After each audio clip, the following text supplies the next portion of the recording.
Have you ever sent an email you immediately regretted? Hit send and your stomach just drops? What if that mistake turned into the best thing that ever happened to you? This is the incredible story of Ava and a man she only knew as Mr. Harrison, the CEO of her company.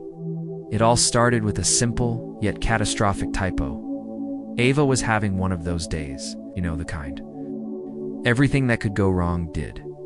Feeling overwhelmed, she poured her heart out in an email. A raw, honest confession of her dreams, fears, and frustrations. It was meant for her best friend, Sarah, the one person who always understood. She wrote about feeling stuck, about wanting more from life than just spreadsheets and deadlines. She even confessed her secret dream of opening a small bookstore by the sea someday. She hit send, feeling a little lighter, a little more seen. A few seconds later, her phone buzzed. She glanced at it, expecting a comforting reply from Sarah. Instead, her blood ran cold. The email wasn't from Sarah. It was a reply from H. Harrison. Her heart hammered against her ribs. H. Harrison, as in Henry Harrison, the CEO, the founder, the man whose picture was on the company website, looking stern and impossibly successful. She hadn't sent the email to Sarah. She'd sent it to the entire company's leadership distribution list. Panicked, she frantically tried to recall the email, but it was too late. The digital letter was out there, her innermost thoughts laid bare for the company's top brass to see. She imagined them laughing, or worse, firing her for being unprofessional. Her career was over. She was going to be the office cautionary tale. But then she read the reply. It wasn't a termination notice. It wasn't a reprimand. It was just one sentence. I've always wanted to open a bookstore by the sea, too. That was it. No judgment, no anger, just a shared dream. Ava stared at the words, completely stunned. Who was this man? The CEO she'd only ever seen from a distance seemed nothing like the person who wrote this simple connecting sentence. Hesitantly, she replied. She apologized profusely for the mistake. He wrote back telling her not to worry, and then he asked her a question about a book she'd mentioned. And so began the most unusual of friendships. He started emailing every day. They never used their first names. To her, he was Mr. Harrison, and to him, she was simply Ava from the third floor. They talked about everything and nothing. They discussed literature, philosophy, their favorite travel destinations, and the daily absurdities of corporate life. He revealed a side of himself no one at the company ever saw. He wasn't just a powerful CEO. He was a man who loved old movies, who struggled with the loneliness that came with his position, and who had once, long ago, wanted to be a history professor.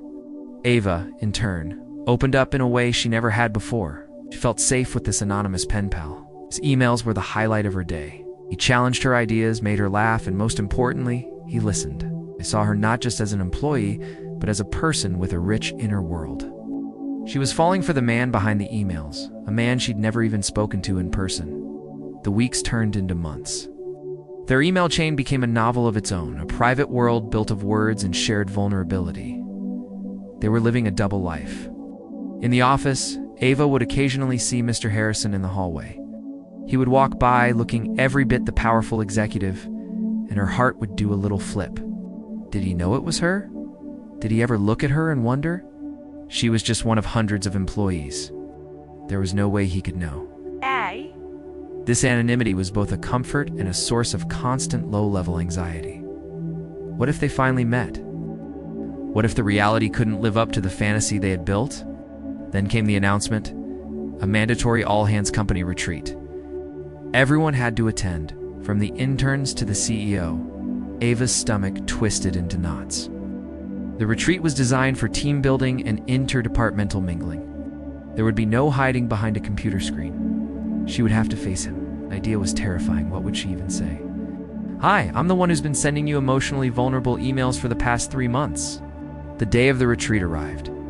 The air was filled with forced enthusiasm and the smell of catered sandwiches. Ava tried to make herself as small as possible, hiding in a corner with a cup of lukewarm coffee.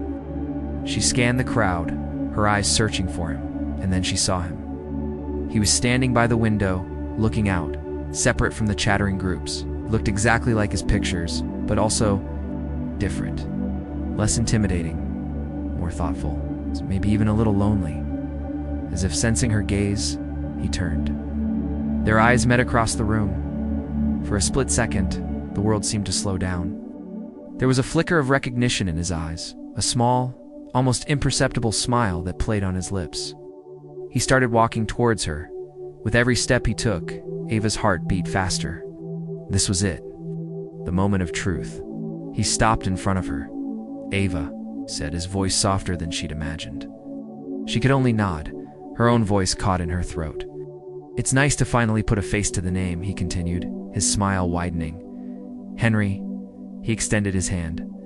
She took it, and a jolt, like a tiny spark of electricity, ran up her arm.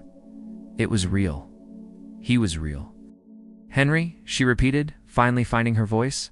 They spent the rest of the retreat together, talking for hours. It was effortless, as if they had known each other for years, which in a way they had. The person she had fallen for through his words was standing right in front of her, and he was even better than she could have imagined. The awkwardness she feared never came. Instead, there was just an easy, comfortable connection.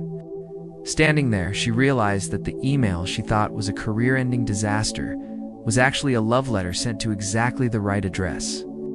It had found its way to the one person in the world who would not only understand it, but would write back. It was a beautiful, accidental beginning to a love story written in the digital age, proving that sometimes our biggest mistakes can lead us to our greatest happiness.